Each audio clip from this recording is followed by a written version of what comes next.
Ashish शेलारांचा P असल्यानं भासवून फसवणूक केल्याचा धक्कादायक प्रकार समोर आलाय। आवाजाची नक्कल करत वकिलाची फसवणूक करून खटल्यांची गोपनीय माहिती मिळवत पैसे उकळले। या प्रकरणी पीएच्या तक्रारीवरून वांद्रे पोलिसात गुन्हा दाखल करण्यात आलाय। आमचे नेते अजित पवार माझ्या मतदारसंघात येत आहेत म्हणून केवळ त्यांचा फोटो कार्यकर्त्यांनी वापरला, महायुतीच्या नेत्यांना डावलण्याचा काहीच संबंध नाही, तर अशी प्रतिक्रिया आमदार सुनील टिंगरे यांनी जगदीश मुळीक यांच्या टीकेला प्रत्युत्तर देताना म्हटले।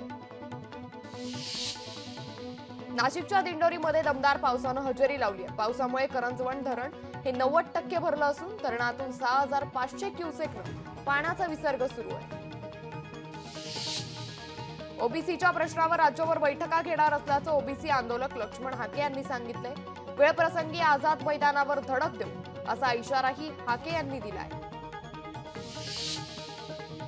महायुतीत काय करावं हा त्यांचा प्रश्न आहे, असं वक्तव्य राष्ट्रवादी शरद पवार पक्षाचे नेते अनिल देशमुख यांनी केलाय।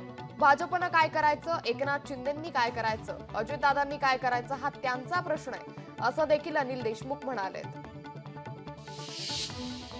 कोल्हापूर जिल्ह्यात जोरदार पावसामुळे पंचगंगा नदी पात्राबाहेर येण्यास सुरुवात झाली आहे। सध्या पंचगंगेची पाणी पातळी ही 26 फूट 5 इंचांवर पोहोचली असून 21 बंधारे पाण्याखाली गेल्यामुळे वाहतूक विस्कळीत झाली आहे। पालघर जिल्ह्याला हवामान खात्यानं आज दिवसभर रेड अलर्ट जारी केला आहे। पालघरमध्ये आज दिवसभरात जोरदार पाऊस पडण्याची शक्यता वर्तवण्यात आली आहे, तर नागरिकांनी सतर्क राहण्याचं आवाहन जिल्हा प्रशासनाच्या वतीनं करण्यात आलंय। नंदुरबारच्या अक्राणी तालुक्यातील दुर्गम भागात जोरदार पावसामुळे उमराणी फरशी पूल वाहून गेलाय। यामुळे 12 ते 15 गावांचा संपर्क तुटला असून नदीकाठच्या गावांना सतर्कतेचा इशारा देण्यात आलाय।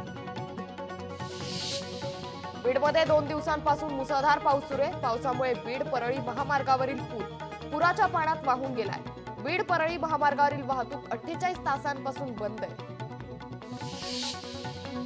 पंढरपुरातील भीमा खोऱ्यात मुसळधार पाऊस सुरू आहे। यामुळे पूरसदृश्य परिस्थिती निर्माण झाली असून उजनी धरणातून भीमा नदीत 70,000 क्युसेक वेगानं विसर्ग सुरू आहे।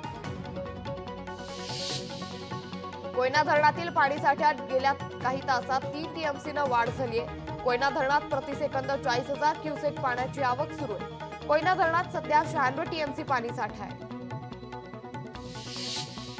नंदुरबारमधील धडगावच्या अतिदुर्गम भाग असलेल्या तीनसमाळमध्ये मुसळधार पाऊस सुरू आहे। मुसळधार पावसामुळे शेततळं फुटून घरात पाणी शिरलंय। सुदैवानं या घटनेत कोणतीही जीवितहानी झाली नाही। कल्याणमध्ये गोर बंजारा समाजानं कृष्ण जन्माष्टमी निमित्तानं तीज उत्सव साजरा केला। पारंपरिक नृत्य करत गहूचा ज्वार तयार करून हा उत्सव साजरा करण्यात आला। बारामती शहरात पवार कुटुंबाच्या बॅनरची चर्चा सर्वत्र रंगली आहे। संपूर्ण पवार कुटुंब एकाच बॅनरवर झळकले। बॅनरवर अजित पवार, सुप्रिया सुळे आणि शरद पवारांचे एकत्र फोटो दिसतात। म्हाडासह सोसायटीची 200 कोटींची फसवणूक केल्याचा प्रकार समोर आलाय। या प्रकरणी बिल्डरसह 13 जणांविरुद्ध फसवणुकीचा गुन्हा दाखल करण्यात आलाय। प्रत्यक्षात बनावट गहाण खात्याच्या आधारे सोसायटीची जागा एका कंपनीकडे परस्पर गहाण ठेवून ही फसवणूक करण्यात आली। आयटी अंतर्गत खासगी शाळांमध्ये 25% रिक्त असलेल्या आरक्षित जागांवर प्रवेश प्रक्रिया सुरू आहे। 16 ऑगस्टपासून निवड झालेल्या विद्यार्थ्यांच्या प्रवेशाला सुरुवात झाली असून आज प्रवेशाची अंतिम मुदत आहे। लोकशाही मराठी ऐका, पहा, जागरूक रहा।